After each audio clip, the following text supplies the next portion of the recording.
Hello, I'm going to do another problem for you here. Now, what you should do, I highly recommend reading. Make sure you go through this section 5.1 in the beginning. It kind of justifies why we're looking at systems of differential equations. This is a nice example with the springs and things of that nature, and you can extrapolate into your own area of interest to realize that this could these techniques could be applied to your branch of study. So I'm going to do an example. I'm going to solve a system of differential equations. This is number 16 in 5.1. So I wrote out, I guess, most of it, but here we go. So we have these two equations right here, and we want to find take a look at the solution. So the trick is here. You first, starting with this equation here, right? I'll put some different colors in here so we can do little red marks. Okay. So then we get here. You find the second derivative. Well, based upon our first equation there, we see that we have to have the so this equation right here. We have to have the second derivative of x is actually equal to a times the first derivative of y. And now these derivatives, of course, are with respect to time t. Everything the independent variable is t in this case. Okay, and what we realize is that that's the same thing as, by our second equation, you see, that's the same as 8 times a negative 2x. Okay? Yeah. Okay. So we get a minus 16x. All right, so then we get to our an equation here. So this is a differential equation in one variable and one unknown, I guess is the way to say it. And we've learned to solve that using our techniques of the characteristic polynomial. I guess we use a little r rather than the d here. And then eventually we find out that in fact x, the general solution to that differential equation, is right here. Okay. Well, then now we can go back to our original system and try to recover what y must be. And that's what I'm doing here. I'm realizing that I have here, I see that the derivative of y is 2 times x, and I just write down what that is. Okay? And then I'm going to anti-differentiate that thing I just underlined to obtain my y. Okay, now we're going to use some little tricks to see what this means. Well, if you notice, a lot of time you have like sines and cosines floating around, you may try to square everything you can see and see if you can come up with some sort of constants of motion related to those. So here's what we do. I'm going to square x, and I think I squared this properly right here. And then what I'm going to do is I'm going to square y, and I believe I, after a few blunders, did that successfully. And what you recognize by looking at that, you see how you have the okay, so you have this a squared cosine squared, but then you have an a squared sine squared of 4t. Well, if you multiply this y by 4, and if you add those together, okay, then you're going to have the first part of this x squared plus 4y squared would be, you'd have a squared cosine squared of 4t plus, and then you're going to have a squared sine squared of 4t, and that would just combine together by the Pythagorean theorem, I guess, to just give us an a squared. Then similarly, you'll see the middle terms will all go away, and lo and behold, what we arrive at is this equation here. This is our quantity that must be preserved, I should say. That's a good way of putting it. We know that for all time t, we must have that x squared plus 4y squared has to be equal to a squared plus b squared. So depending upon what our initial conditions are, we then arrive at a curve that all of our that our solution must live on in the xy plane. So I'll just sort of try to draw something that looks reminiscent of this. Using what we've learned through I guess you've learned this for a long time now. I'll make my coordinate axes here. Here's maybe the x-axis and the y-axis. Okay.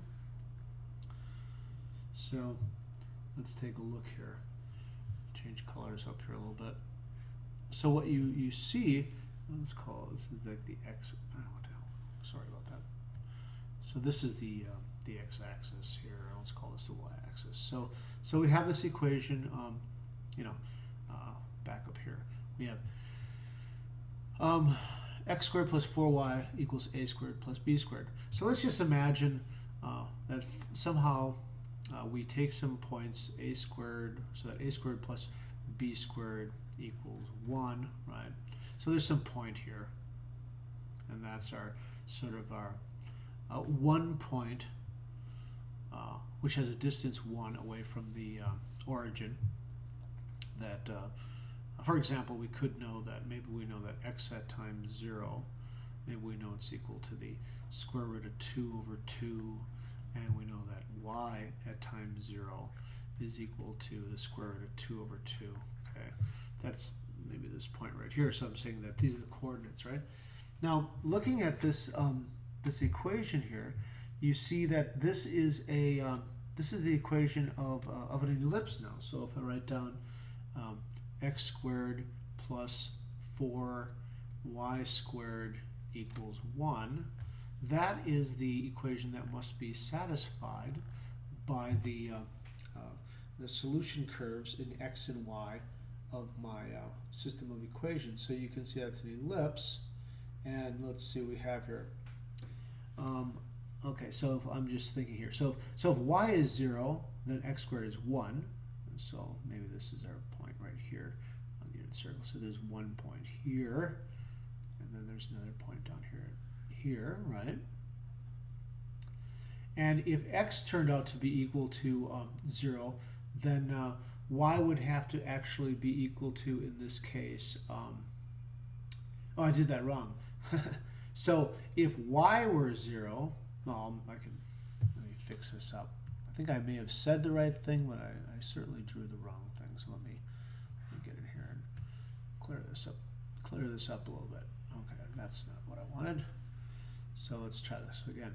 So if x is 0, then y is going to be equal to what?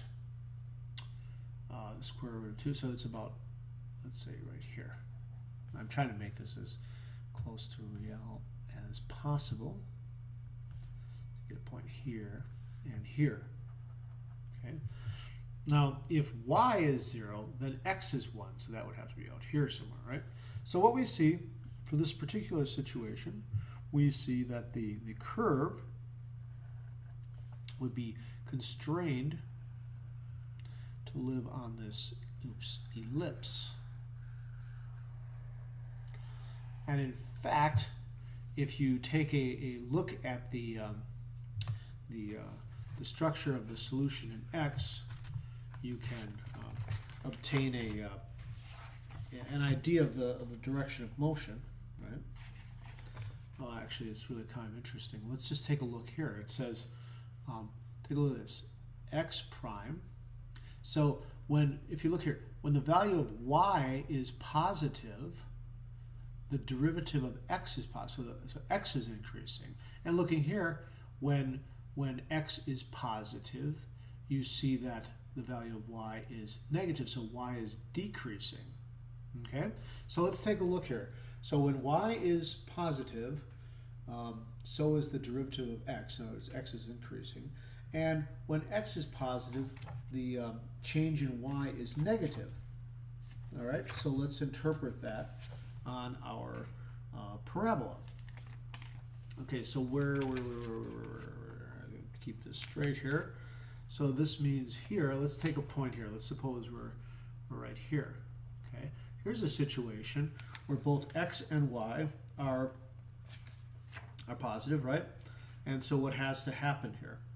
Well, it said that the let's see, the value of x was increasing, so we're going that way, right? And the value of y is decreasing, meaning that y is going that way. Well, that means that we're traversing this curve in this direction. Okay, so if you, think about that, this is going to generate a general sense. So depending upon the initial conditions of the differential equation, there's an ellipse here, for example, a very poor one that's supposed to be sort of centered at the origin.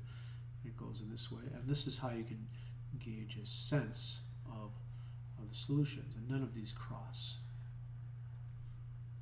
Okay, all right. I hope that gives you some idea of where we're headed. So we're going to be spending quite a couple weeks on this chapter 5 at least. and developing techniques. So I hope this gets you heading in the right direction. Thanks.